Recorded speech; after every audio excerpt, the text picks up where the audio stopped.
Gadis ini tak bisa menangis saat lahir, tapi ia sangat cerdas. Di usia 1 bulan, ia sudah bisa menulis namanya sendiri. Namun ibunya tidak menganggapnya sebagai anak pintar, ibunya bahkan justru menghapus tulisan itu dengan kesal. Ayahnya bahkan lebih parah, ia selalu menginginkan anak laki-laki. Saat tahu anak yang lahir adalah perempuan, ia langsung pergi meninggalkan rumah sakit dengan marah. Saat tiba waktunya pulang, sang ayah bahkan tak menggendong bayinya. Ia terus berkata, anak perempuan hanya beban. Bayi itu ia taruh di bagasi mobil, seolah barang tak berguna, lalu menyetir ugal-ugalan tanpa peduli keselamatannya. Saat sampai di rumah, seluruh keluarga masuk begitu saja, meninggalkan si bayi sendirian di mobil. Tapi bayi itu tak pernah takut. Di usia 2 tahun, ia mulai membereskan rumah sendiri. Ia belajar mengenakan pakaian tanpa bantuan. Di usia 4 tahun, ia sudah terbiasa hidup sendiri. Ayahnya sibuk mencari wanita cantik, ibunya berdandan dan pergi mencari pria kaya. Kakaknya berangkat sekolah. Amy, si gadis kecil, tinggal di rumah sendirian. Saat lapar, ia memasak sendiri. Ia memecahkan 2 telur, menambahkan adonan kue, lalu membuat waffle. Menikmati masakannya sendiri sambil membaca majalah favorit. Membuatnya bahagia. Tak lama, semua majalah di rumah pun ia tamatkan. Kecintaannya pada membaca semakin besar. Ia lalu meminta ayahnya membelikan buku. Tapi ayahnya berkata, TV mengajarkan segalanya. Buku itu tak ada gunanya. Amy tak menyerah. Ia tahu, tak ada satupun anggota keluarganya yang mau mendukung. Ia harus melangkah sendiri. Keesokan harinya, saat semua orang pergi bekerja, Amy mencari alamat perpustakaan dari buku telepon.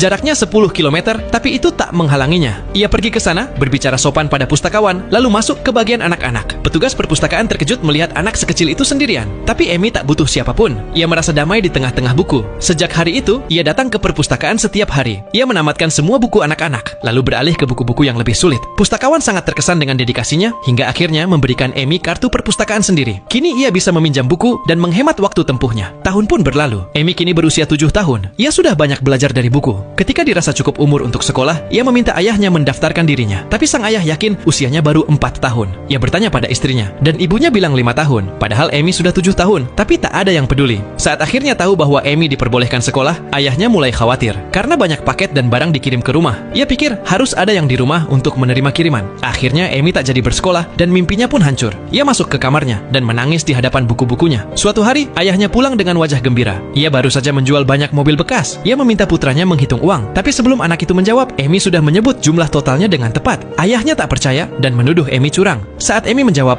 bukti pembayarannya ada di tangan ayah sendiri. Ia pun ditampar. Hari itu, Amy merasa sangat diperlakukan tidak adil. Ia pun bersumpah, suatu hari nanti, ia akan membalas semua perlakuan itu.